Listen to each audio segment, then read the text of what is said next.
లైవ్లో సిద్ధంగా ఉన్నారు. ముందుగా భానుప్రసాద్ గారు, ప్రకాష్ గారు మీ దగ్గరకు వద్దాం. చూస్తున్నాం కదా ఏపీలో రాజకీయాలు రోజు రోజుకు పరిణామాలు మారుతున్నాయి. ఈరోజు షర్మిల జగన్మోహన్ రెడ్డితో భేటీ అయింది. సో పెళ్లి కార్డు ఇవ్వడానికి వెళ్ళారు, కొడుకుది అనుకున్నాం. కానీ జగన్మోహన్ రెడ్డి ఇంతకుముందు అన్నట్లు గంట ముందు కొన్ని కీలక వ్యాఖ్యలు చేశారు.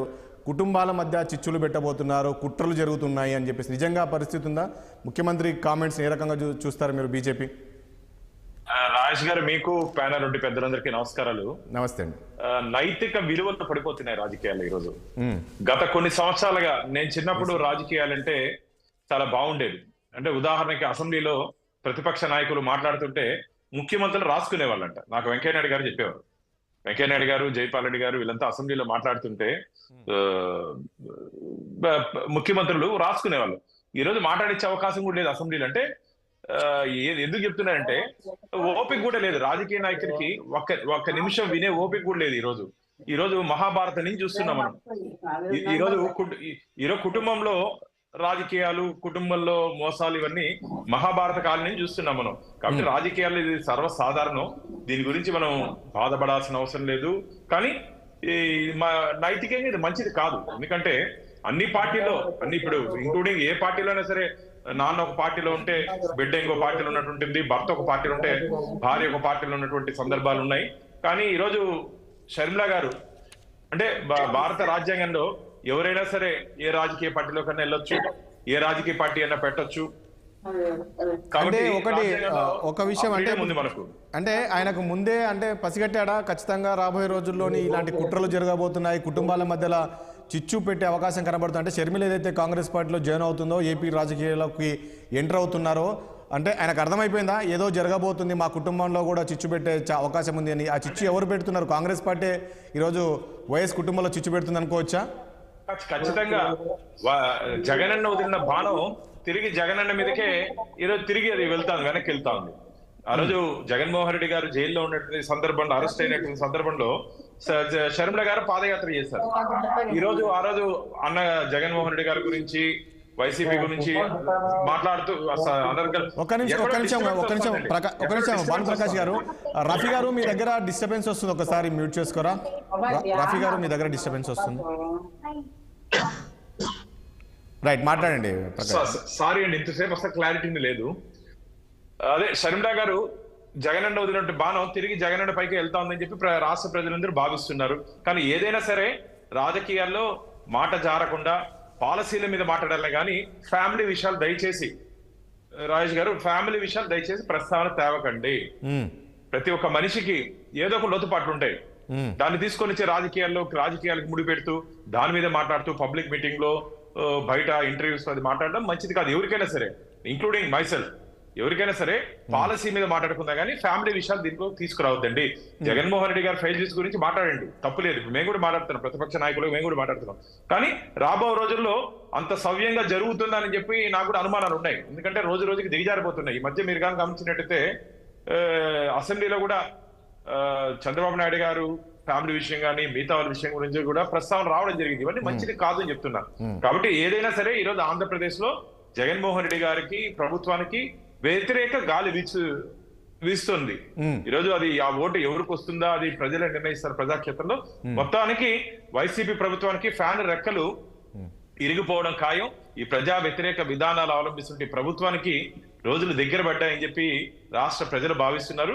ఈ 3 నెలల కాలంలో ఎవరు పై ఎత్తులు ప్రజల్లోకి వెళ్ళి వారి అజెండాని, వారి ఇస్తున్నటువంటి హామీల్ని నెరవేరుస్తారో వాళ్ళ పక్క ప్రజలు ఉంటారని చెప్పి నేను ఆశాభావం వ్యక్తం చేస్తున్నాను. కానీ భారతీయ జనతా పార్టీ మేము సంస్థాగతంగా మా పార్టీని బలోపేతం చేసుకుంటూ ఈ రాష్ట్ర ప్రభుత్వం అవలంబిస్తున్న ప్రజా వ్యతిరేక విధానాల మీద పోరాటం చేస్తున్నాం. రాబో రోజుల్లో ఆంధ్రప్రదేశ్ లో కమల వికాసం ఉంటుందని చెప్పి ఆశాభావాన్ని వ్యక్తం చేస్తున్నాం. కానీ ఒకటి భానుప్రకాష్ గారు, ఈరోజు షర్మిల ఏపీలో కాంగ్రెస్లో జాయిన్ అవుతుంది అంటే ఎంతవరకు ప్రభావం చూపించే అవకాశం ఉంటుంది జగన్మోహన్ రెడ్డి పైన? ఇప్పుడు జగన్మోహన్ రెడ్డి ఖచ్చితంగా దిగిపోవడం ఖాయమని మీరు చెప్తున్నారు.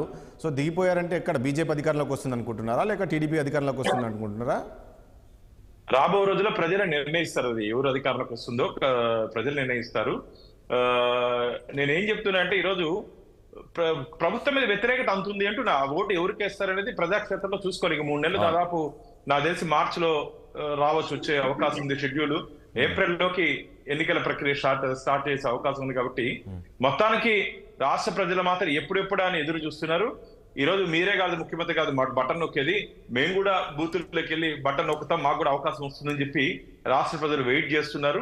షర్మిల గారు మీరు ఇంతకుముందు అన్నారు కాంగ్రెస్ పార్టీలో వారు వెళ్తున్నారు కదా అని. కాంగ్రెస్ పార్టీ ఈ రోజు ఒక భస్మాసుర హస్తంగా తయారైపోయింది. మీరు కానీ కాశ్మీర్ నుంచి కన్యాకుమారి వరకు, అటక్ నుంచి కటక్ వరకు మీరు కానీ గమనించినట్టయితే ఈ మధ్య కర్ణాటకలో, తెలంగాణలో రావడం జరిగింది. మొన్న ఉన్నటువంటి అధికారం ఉన్నటువంటి రాజస్థాన్ లో, ఛత్తీస్గఢ్ లో అధికారం కోల్పోవడం జరిగింది. కానీ ఈ రోజు మేము కూడా ప్రతిపక్ష పార్టీలు బలంగా ఉండాలని చెప్పి కోరుకుంటాం. రాజేష్ గారు, ఈ రోజు భారతీయ జనతా పార్టీ కూడా ప్రతిపక్ష పార్టీలు పూర్తిగా కనుమరుగవ్వాలని చెప్పి మేము కోరుకోవట్లేదు. బలమైనటువంటి ప్రతిపక్షాలు ఉంటేనే ఖచ్చితంగా మంచి నిర్ణయాలు తీసుకునే అవకాశం ఉంటుంది. భానుప్రకాష్ గారు, ఇప్పుడు బీజేపీ కూడా ఏపీ పైన ప్రత్యేకంగా ఫోకస్ పెట్టినట్టు తెలుస్తుంది. రేపు తరుణ్ చుగ్ కూడా రాబోతున్నారు. ఇటు బీజేపీ సీనియర్ నేతలతో సమావేశము పెట్టబోతున్నారని తెలుస్తుంది. అదేవిధంగా ఈ పొత్తుల అంశానికి సంబంధించి కూడా అభిప్రాయ సేకరణ కూడా చేయబోతున్నారు అనేది తెలుస్తుంది. అంటే టీడీపీతో వెళ్తే ఎలా ఉంటుంది అనే అంశం పైన ఒక చర్చ జరిగే అవకాశం ఉంటుందా? మాది భారతీయ జనతా పార్టీ జాతీయ పార్టీ. మా పార్లమెంటరీ బోర్డు, మా సెంట్రల్ పార్టీ ఏ నిర్ణయం తీసుకుంటుందో దానికి అనుగుణంగా రాష్ట్ర శాఖ మేము పనిచేసేదానికి సిద్ధంగా ఉన్నాం. వ్యక్తిగత అభిప్రాయాలు చెప్పే స్వేచ్ఛ మాకు ఉండదు ఇక్కడ. కాబట్టి మా అధిష్టానం ఏ విధమైన నిర్ణయం తీసుకుంటుందో వేచి చూస్తాం.